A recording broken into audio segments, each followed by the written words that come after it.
Story time audio ബുക്സിലേക്ക് എല്ലാവർക്കും സ്വാഗതം. കമലാ ഗോവിന്ദ് എഴുതിയ അദീന തുടരുന്നു.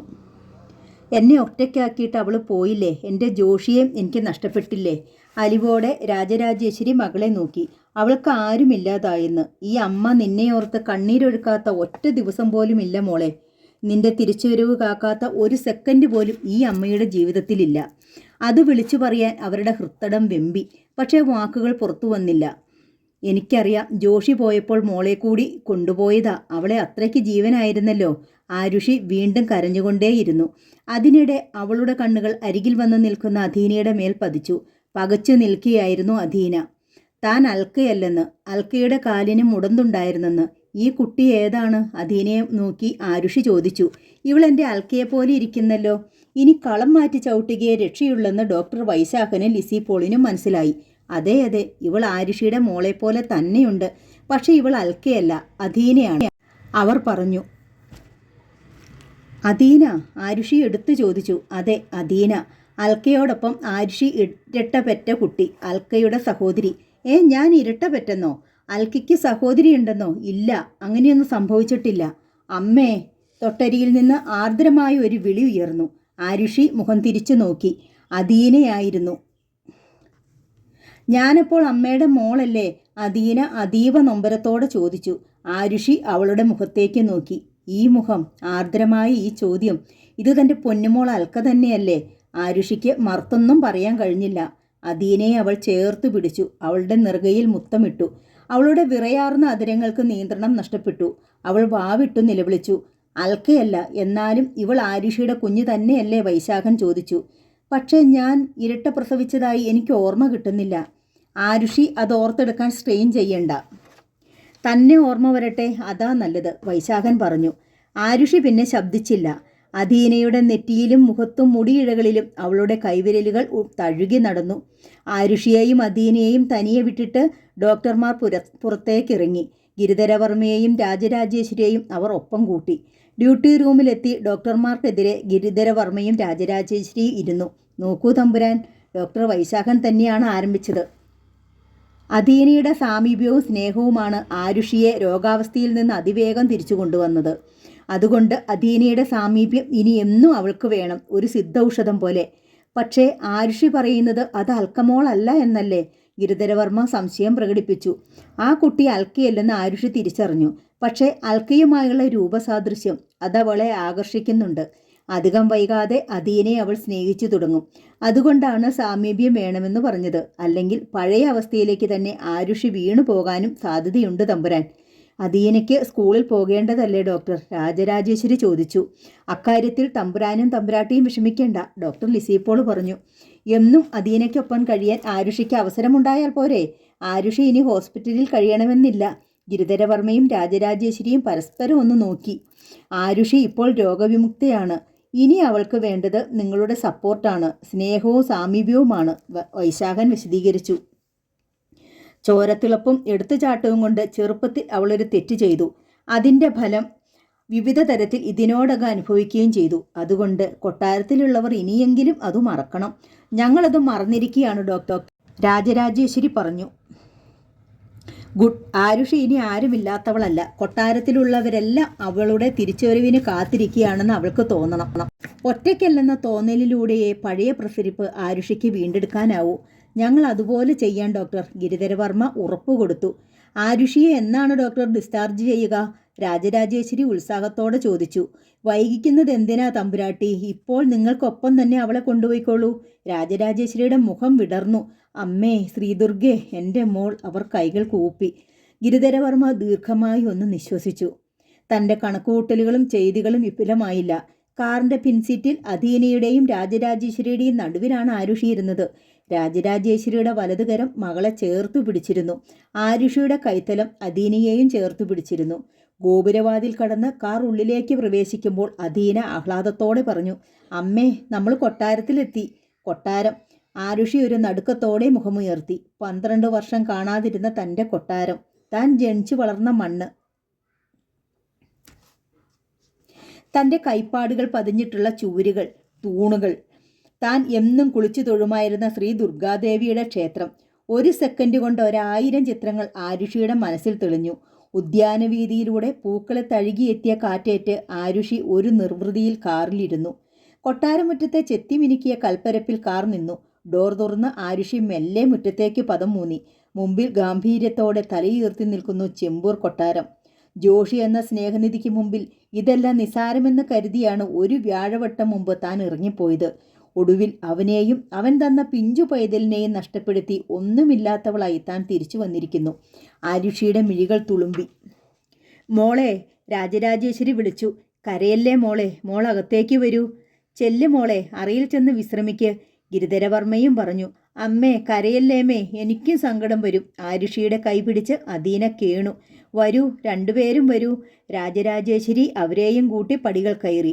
മുകൾ നിലയിൽ വടക്കുഭാഗത്തായിരുന്നു ആരുഷിയുടെ അറ. അവിടെ നിന്നാൽ ഉദ്യാനത്തിൻ്റെ ദൃശ്യഭംഗി നന്നേ ആസ്വദിക്കാം. പിച്ചള കൊണ്ട് ചിത്രപ്പണികൾ ചെയ്ത വലിയ ഡോർ രാഗിണി തുറന്നു. രാജരാജേശ്വരി ഉള്ളിലേക്ക് കയറിയിട്ട് ആരുഷിയെ കൈപിടിച്ചു കയറ്റി.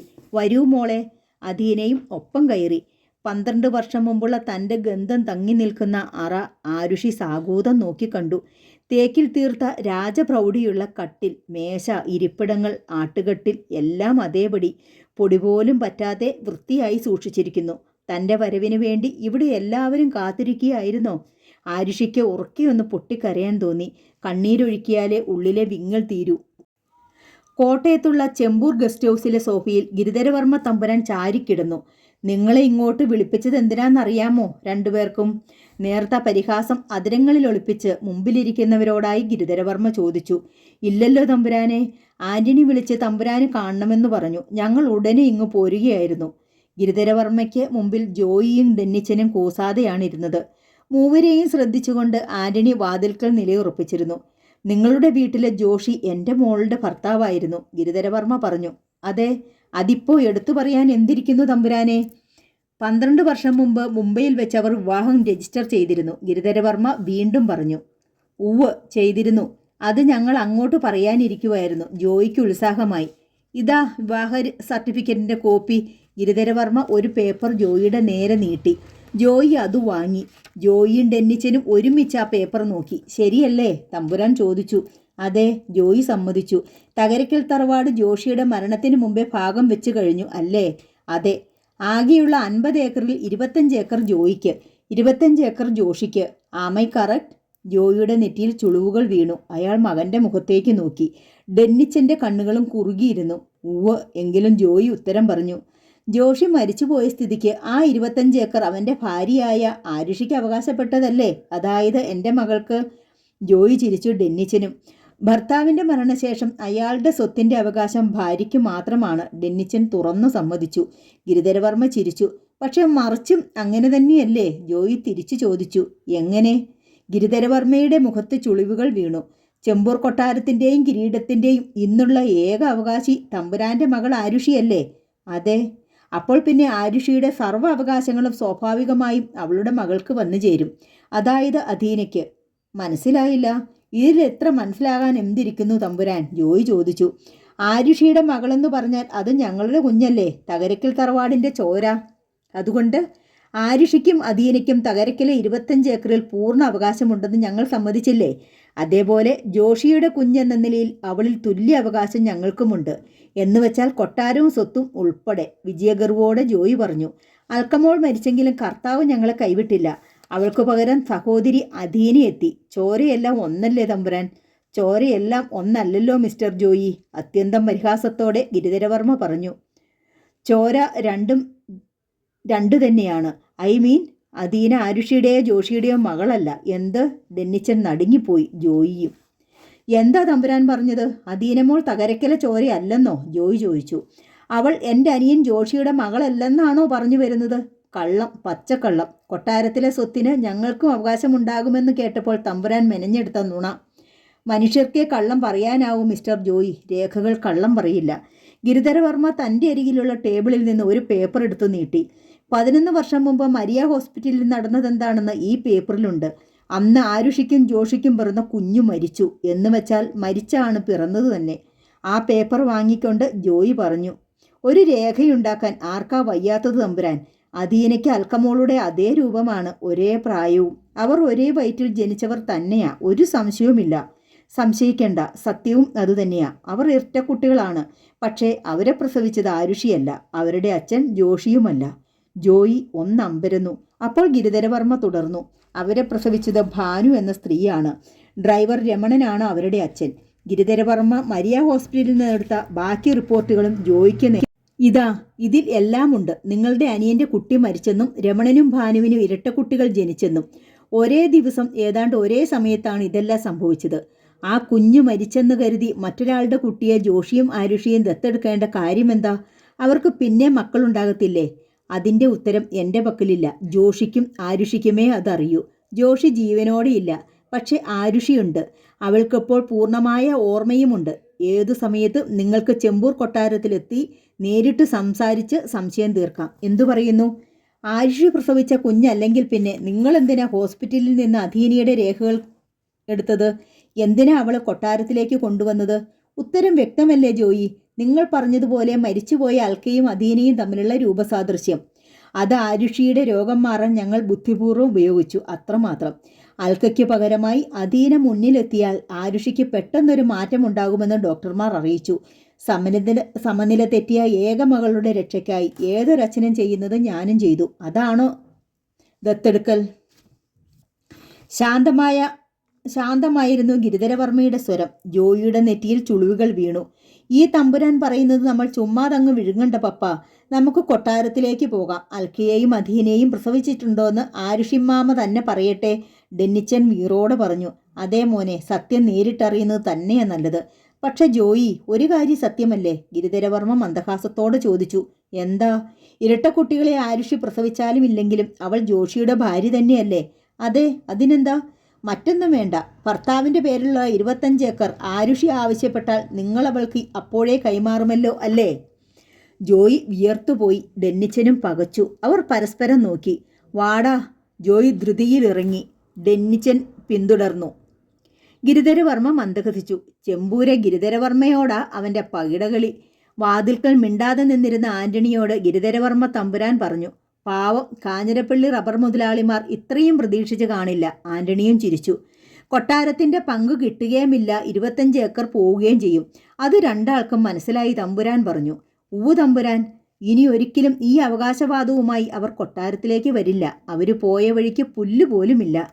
ഉദ്യാനത്തിലെ ആടുന്ന ഊഞ്ഞാൽ സെറ്റിയിൽ ചാഞ്ഞു കിടക്കുകയായിരുന്നു രാജരാജേശ്വരി. ഗിരിധരവർമ്മ അവരുടെ അടുത്തേക്ക് ചെന്ന് ആടുന്ന സെറ്റിയിൽ ഭാര്യയോട് ചേർന്നിരുന്നു. എന്തുപറ്റി? നമ്മുടെ റാണിയുടെ വദനം വാടിയിട്ടുണ്ടല്ലോ. നേർത്ത തമാശയിൽ തമ്പുരാൻ ചോദിച്ചു. ഊഞ്ഞാൽ സെറ്റിയുടെ കുഷ്യനിൽ രാജരാജേശ്വരി എഴുന്നേറ്റിരുന്നു. പിന്നെ വിഷാദത്തോടെ ഒന്ന് പുഞ്ചിരിച്ചു. രോഗമുക്തിയായെങ്കിലും നമ്മുടെ മോളിപ്പോഴും പഴയ ആരുഷി ആയിട്ടില്ല ഗിരിയേട്ടാ. രാജരാജേശ്വരി സങ്കടത്തോടെ പറഞ്ഞു. കളിയില്ല, ചിരിയില്ല, ഒരിടത്ത് ഒരേ ഇരിപ്പ്, എപ്പോഴും നിറഞ്ഞു തൂവുന്ന മിഴികൾ. മുമ്പ് അവൾക്ക് എന്തു പ്രസരിപ്പായിരുന്നു! അല്ലലറിയാതെ നമ്മുടെ ചെല്ലക്കുട്ടിയായി മുമ്പ് ജീവിച്ച ആരുഷി അല്ല രാജേശ്വരി അവളിപ്പോൾ. 12 വർഷത്തെ അലഞ്ഞ ജീവിതത്തിൻ്റെ അനുഭവം അവൾക്കുണ്ട്. വൈദവ്യ ദുഃഖമുണ്ട്. പേറ്റുനോവ് അറിയിച്ചിട്ട് ലോകം വിട്ടുപോയ കുഞ്ഞേൽപ്പിച്ച മുറിവുണ്ട്. അതിൻ്റെ ഷോക്കിലാണ് അവളുടെ സമനില തെറ്റിയത്. ആ അവസ്ഥ മാറിയെന്ന് കരുതി നഷ്ടങ്ങളൊക്കെ അവൾക്ക് മറക്കാൻ കഴിയുമോ? അത് ശരിയാണ്, രാജരാജേശ്വരി സമ്മതിച്ചു. ഒറ്റ വഴിയേയുള്ളൂ പരിഹാരമായി, അവളുടെ പള്ളിക്കെട്ട്. അതിനവൾ ഉടനെ സമ്മതിക്കുമോ ഗിരിയേട്ടാ? ഉടനെ നടത്താനല്ല രാജേശ്വരി, അതേക്കുറിച്ച് നമുക്ക് സംസാരിച്ചു വെക്കാമല്ലോ. വൈദവ്യ ദുഃഖം മറക്കാൻ ഏക മെഡിസിനേയുള്ളൂ, പുനർവിവാഹം. ഒരു കുഞ്ഞുകൂടി പിറന്നാൽ കുഞ്ഞിനെ ഓർത്തുള്ള ദുഃഖവും അവസാനിക്കും. പക്ഷേ അച്ഛാ. പെട്ടെന്നായിരുന്നു പിന്നിൽ നിന്നുള്ള ആ വിളി. ഇരുവരും തിരിഞ്ഞു നോക്കി. മകൾ തൊട്ടു പിന്നിൽ. അവളുടെ പാദപതനം പോലും കേട്ടില്ലല്ലോ. മണൽത്തരികളെപ്പോലും കരയിക്കാതെ നടക്കാൻ ഇവൾ എന്നു പഠിച്ചു? എന്താ മോളെ? ആരുഷി കൊട്ടാരമുറികൾ വിട്ട് മുറ്റത്തേക്കെങ്കിലും ഇറങ്ങിയതിൻ്റെ ആഹ്ലാദത്തിൽ ഗിരിധരവർമ്മ ചോദിച്ചു. അച്ഛൻ പറഞ്ഞത് ഞാൻ കേട്ടു. നനഞ്ഞ മിഴികൾ ഉയർത്തി നനുത്ത സ്വരത്തിൽ ആരുഷി പറഞ്ഞു. മോളെ. രാജരാജേശ്വരി മകളെ ചേർത്ത് പിടിച്ചു സെറ്റിയിലേക്കിരുത്തി. അച്ഛൻ പറഞ്ഞത് ശരിയല്ലേ മോളെ? ശരിയാണമ്മേ, അച്ഛൻ പറഞ്ഞത് വളരെ ശരിയാണ്. വൈദവ്യ ദുഃഖം മറക്കാനുള്ള ഏക വഴി പുനർവിവാഹമാണ്. അത് വേണം മോളെ, ഗിരിധരവർമ്മ പറഞ്ഞു. ഈ ചെമ്പൂർ കൊട്ടാരത്തിന് എനിക്ക് ശേഷം ഒറ്റ അവകാശിയേയുള്ളൂ. ഈ സ്ഥാനവും കിരീടവും നിലനിർത്തേണ്ട ആ അവകാശി നീ മാത്രമാണ് മോളെ. ആരുഷി ശബ്ദിച്ചില്ല. നിന്റെ ഒരു വിവാഹം നടന്നു. അതുമായി ബന്ധപ്പെട്ട് ഒരുപാടൊക്കെ അനുഭവിച്ചു. നീ മാത്രമല്ല ഞങ്ങളും. ഒരുപാട് അപമാനം, ഒരുപാട് വേദന, ഒരുപാട് സങ്കടം. ഇപ്പോൾ എല്ലാം കഴിഞ്ഞു. ആ വിവാഹബന്ധം എല്ലാ അർത്ഥത്തിലും അറ്റുകഴിഞ്ഞു. നമുക്കുണ്ടായ സങ്കടവും അപമാനവും തീരാൻ ഇനി ഈ ഒരൊറ്റ വഴിയേയുള്ളൂ മോളെ. ഈ കൊട്ടാരം അതിനായി കാത്തു നിൽക്കുക. ഇനിയും എനിക്കൊരു വിവാഹമോ? ആരുഷിയുടെ മനോഹരമായ മുഖത്ത് ഒരു വേദന പ്രതിഫലിച്ചു. എനിക്ക് ആ പ്രായം കഴിഞ്ഞമ്മേ. പ്രായം കഴിഞ്ഞെന്നോ? നല്ല കഥ. നിനക്കിപ്പോൾ ഏറിയാൽ 32 വയസ്സായിട്ടുണ്ടാകും. ചിലർക്ക് ഈ പ്രായത്തിലാണ് വിവാഹാലോചന ആരംഭിക്കുന്നത് തന്നെ, ഗിരിധരവർമ്മ നിസ്സാരമായി പറഞ്ഞു. ആരുഷി മന്ദഹസിച്ചു. പക്ഷേ എൻ്റെ വിവാഹം മുമ്പേ കഴിഞ്ഞു പോയല്ലോ. അതൊക്കെ മറക്കണം മോളെ. രാജരാജേശ്വരി അവളുടെ മുടിയിഴകളിൽ തഴുകി. തിരിച്ചറിവില്ലാത്ത പ്രായത്തിൽ നിനക്കൊരബദ്ധം പറ്റി, അങ്ങനെ കരുതിയാൽ മതി. സ്നേഹിക്കുന്നത് ഒരബദ്ധമല്ലമ്മേ. ഞാൻ സ്നേഹിച്ചതും അങ്ങനെയല്ല. ഞങ്ങളുടെ വിവാഹവും അബദ്ധമായിരുന്നില്ല, ആരുഷി ശാന്തമായി പറഞ്ഞു. ഗിരിധരവർമ്മയും രാജരാജേശ്വരിയും മകളുടെ മുഖത്തേക്ക് നോക്കി. ജോഷിയെ ഞാൻ ഒരുപാട് സ്നേഹിച്ചു പോയതാമേ. അതുപോലെ അവൻ എന്നെയും സ്നേഹിച്ചു. ചെമ്പൂർ കൊട്ടാരത്തിലെ രാജകുമാരിയായിരുന്ന എനിക്ക് ഒരു കുറവുണ്ടാകാതിരിക്കാൻ അവൻ പരമാവധി ശ്രദ്ധിച്ചിരുന്നു. അതൊക്കെ ശരിയാവാം. എന്നാലും ഈ കൊട്ടാരത്തെ സംബന്ധിച്ചിടത്തോളം അവൻ മറ്റൊരു മതക്കാരനാണ്. അന്യമതക്കാരെ നമ്മൾ അകത്തളത്തിൽ കയറ്റാറില്ല, സ്പർശിക്കാറുമില്ല, ഗിരിധരവർമ്മ പറഞ്ഞു. കൊട്ടാരത്തിൻ്റെ പിന്തുടർച്ച ആചാരങ്ങൾക്ക് അവൻ തീണ്ടാജാതിയായിരിക്കാം, ആരുഷി മെല്ലെ പറഞ്ഞു. ഇങ്ങനെയൊരു പ്രേമമോ ഒരു ഒളിച്ചേട്ടമോ ജീവിതമോ ഒന്നും അച്ഛൻ്റെ മകൾ സ്വപ്നം കണ്ടിരുന്നതല്ല. പക്ഷേ എങ്ങനെയോ അത് സംഭവിച്ചു പോയതാണച്ചാ. തുളുമ്പുന്ന മിഴികൾ അവൾ വിരൽത്തുമ്പ് കൊണ്ട് തുടച്ചു. അച്ഛനും അമ്മയ്ക്കും ഈ കൊട്ടാരത്തിനുമൊക്കെ അത് വലിയ അപമാനമുണ്ടാക്കിയെന്ന് എനിക്കറിയാം. എന്നെ വെറുത്ത് നിങ്ങൾ ഉള്ളുരുകി ശപിച്ചിട്ടുണ്ടാവും. അതിൻ്റെ ഫലം 1 വർഷമായി ഞാൻ അനുഭവിച്ചു കൊണ്ടിരിക്കുക. ഇല്ല മോളെ, രാജരാജേശ്വരി മകളെ ചേർത്ത് പിടിച്ചു. നിന്നെ ഞാനോ അച്ഛനോ ശപിച്ചിട്ടില്ല, വെറുത്തിട്ടുമില്ല. പക്ഷേ സങ്കടപ്പെട്ടിട്ടുണ്ട്, കരഞ്ഞിട്ടുമുണ്ട്. മതി രാജേശ്വരി, ഗിരിധരവർമ്മ സ്നേഹപൂർവ്വം ശാസിച്ചു. കഴിഞ്ഞ കഥകളൊക്കെ നമ്മളിനി ആവർത്തിക്കുന്നതെന്തിനാ? അതെല്ലാം നമുക്കിനി മറക്കാം. ഗിരിധരവർമ്മയും മകളെ തലോടി. മോളും കഴിഞ്ഞതെല്ലാം മറക്കണം. ഞാൻ കഴിഞ്ഞതെല്ലാം മറക്കാം ഒന്നൊഴിച്ച്. ആരുഷിയുടെ സ്വരം ശാന്തമായിരുന്നു. എന്താ മോളെ? ഗിരിധരവർമ്മ മകളുടെ മുഖത്തേക്ക് നോക്കി. ആരുഷിയുടെ മുഖത്തെ ശാന്തതയും സൗമ്യതയും പെട്ടെന്ന് മാറി. അവിടെ ചുവപ്പ് പടർന്നു. മോളെ, ആ ഭാവമാറ്റം രാജരാജേശ്വരിയെ ശ്രദ്ധിച്ചു. എന്താ മോളു, എന്താ ഇപ്പോഴും നിനക്ക് മറക്കാൻ പറ്റാത്തത്? എൻ്റെ ജോഷിയുടെ മരണം, അൽക്കമോളുടെയും. ആരുഷിയുടെ സ്വരം കടുത്തു. ദൈവം അവർക്ക് അത്രയുമേ ആയുസ് നൽകിയുള്ളൂ മോളെ. അവരെ ദൈവം അങ്ങ് തിരിച്ചെടുത്തു.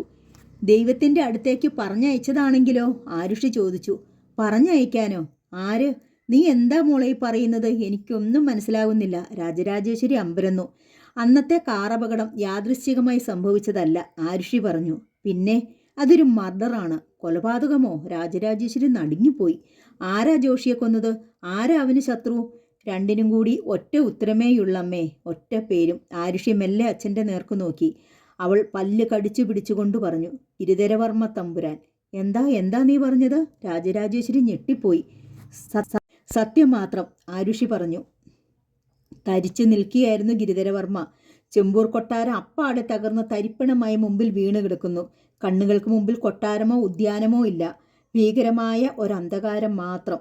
നെഞ്ചിടിപ്പ് പെരുമ്പറിയായി മുഴങ്ങുമ്പോൾ വലതുകരം നീട്ടി ഗിരിധരവർമ്മ ഊഞ്ഞാൽ സെറ്റിയുടെ ചങ്ങലയിൽ മുറുകെ പിടിച്ചു.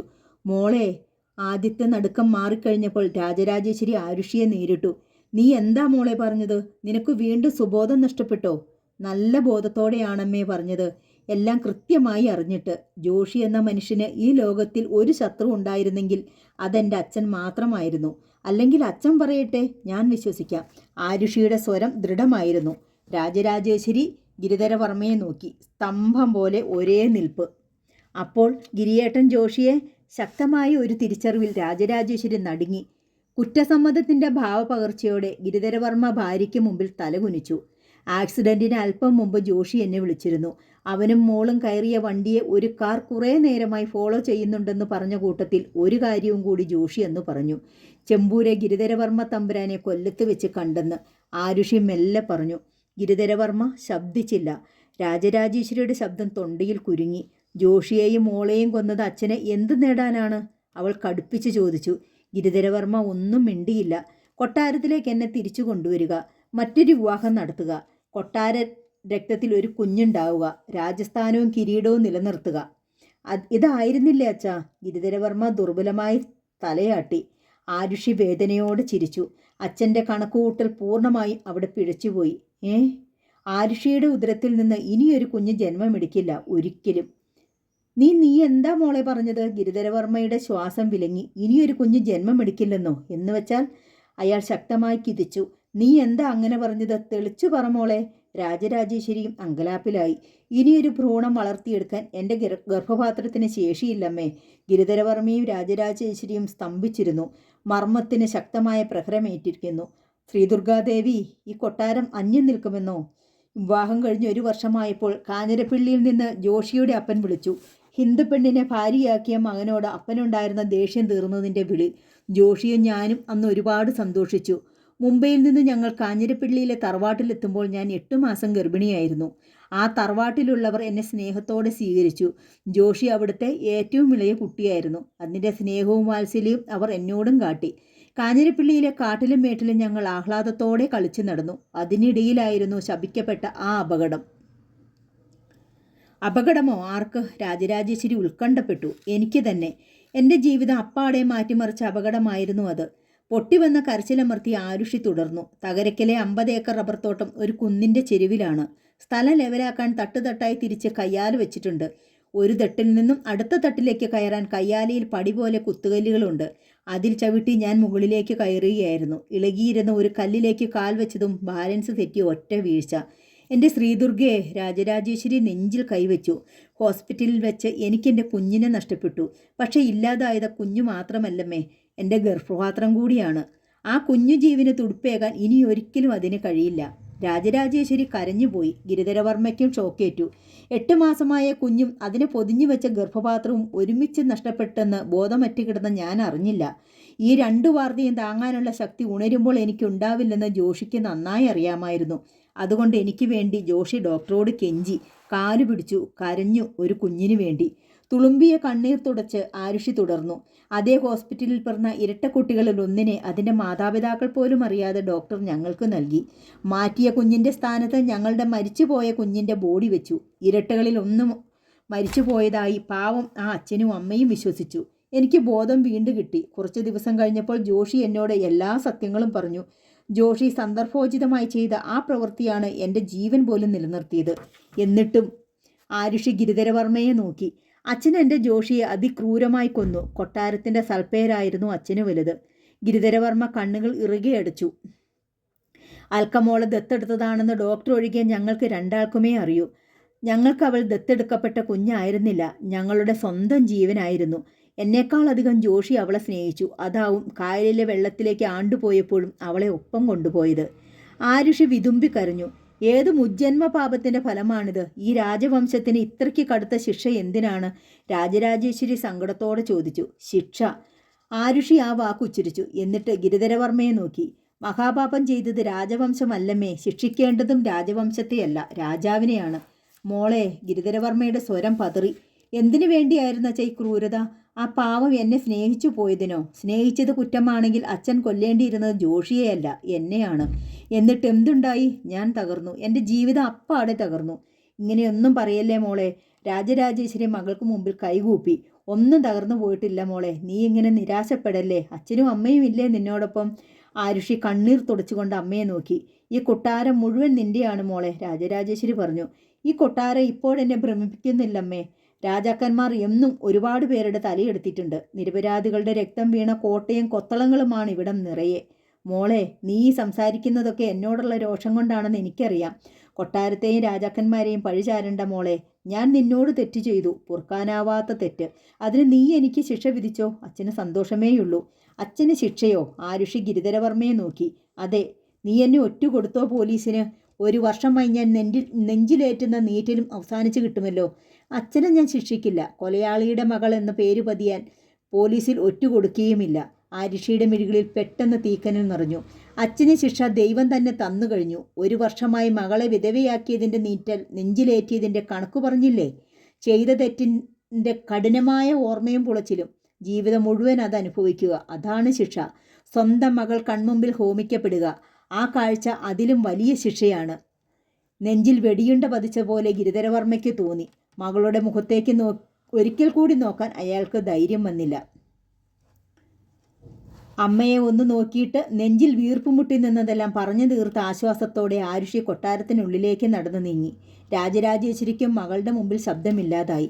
മോളുടെ ഈ മുടിക്ക് ഒരുപാട് നീളമുണ്ട്, ചീകി വിടർത്തിയിട്ടാൽ നല്ല ഭംഗിയുണ്ട്, ആരുഷി പറഞ്ഞു.